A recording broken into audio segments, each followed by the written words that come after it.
perwakilan korban yang sudah mengadukan persoalan terkait DNA Pro ini telah diperiksa sebanyak 8 orang, 8 sampai 10 orang, yang dimana penyidik meminta keterangan terkait dengan kasus DNA Pro para korban ini sih.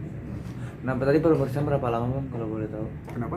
Pemeriksaan berapa lama? Pemeriksaan dimulai dari pukul 11 dan berakhir tadi pada pukul 6.15 sore. Saya bilang kan tadi pemeriksaan 8 jam, Pak. Bang, untuk tambahannya apa aja sih, Pak? Mungkin kalau tadi kalau boleh tahu update. Jadi tambahan-tambahannya itu yang dilampirkan oleh para korban ini adalah bukti-bukti yang mereka setorkan kepada DNA Pro, kemudian untuk mencoba mencari founder, co-founder yang memang terlibat beserta dengan uplinersnya yang beberapa sudah ditetapkan tersangka juga pada hari ini yang saya dengar sih. Nah, kerugian yang dialami korban itu berapa jumlahnya, Pak, kalau boleh tahu? Kalau yang kami tanganin ini sampai hari ini bernilai kurang lebih 45 miliar ya. Nah, bisa dibilang kan ini kasus ini kan lagi rame-ramenya nih, bisa dibilang tentang afiliator dan lain-lain. Apalagi sekarang udah masuk ke ranah DNA Pro. Dengan nominal yang nggak itu kan bisa dibilang nggak sedikit ya. Banyak yang bertanya, ini bisa balik lagi ke korban kah apa seperti apa mungkin? Jadi kalau terkait mekanisme pengembalian itu kita tidak bisa memastikan dengan pasti karena sampai saat ini sendiri penyidik masih melakukan proses pemeriksaan, kemudian melakukan tracing aset, itu yang masih dilakukan sampai saat ini karena yang kita ketahui bersama beberapa tersangka ini kan masih ada yang berada di luar negeri dan sudah diterbitkan red notice oleh Mabes Polri yang akan bekerja sama dengan Interpol, sehingga untuk sampai saat ini sendiri dipastikannya pengembalian dana itu belum dipastikan dikarenakan masih melakukan proses penyelidikan sih.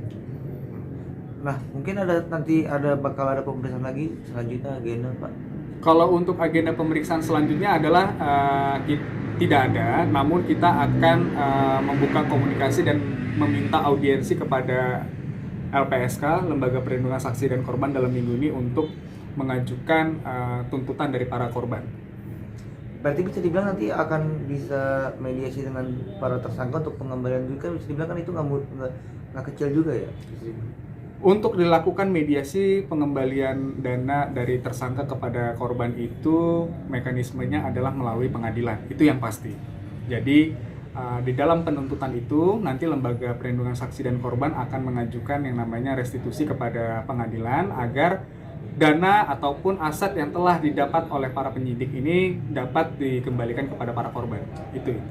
Tadi yang ditunggu dari para korban ini setelah tadi pemanggilan, berarti hanya pemanggilan dari para tersangka ya, berarti menunggu hanya hasil itu tersebut. Ya, ditambahkan juga memang ada beberapa permintaan dari penyidik untuk beberapa top leader yang memang sampai saat ini juga akan mengarahkan mereka kepada tersangka dikarenakan mereka juga ternyata terlibat dalam kasus dari DNA Pro ini. Melihat nih, Bang, saya mengambil secara global ya, melihat para artis banyak yang terlibat menjadi afiliator juga. Mungkin barangkali bisa jadi kan korban tertipu oleh dari influencer. Betul. Nah, kita tanggapannya seperti apa?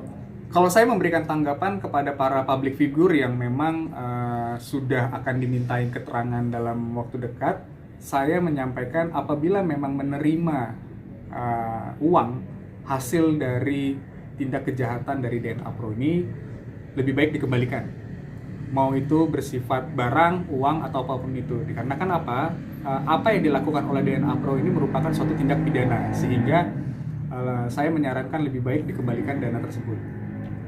Korban yang diperiksa hari ini tadi berjumlah 8-9 orang. Namun yang sudah selesai itu berjumlah 5, yang dimana besok akan dilanjutkan 3 lagi.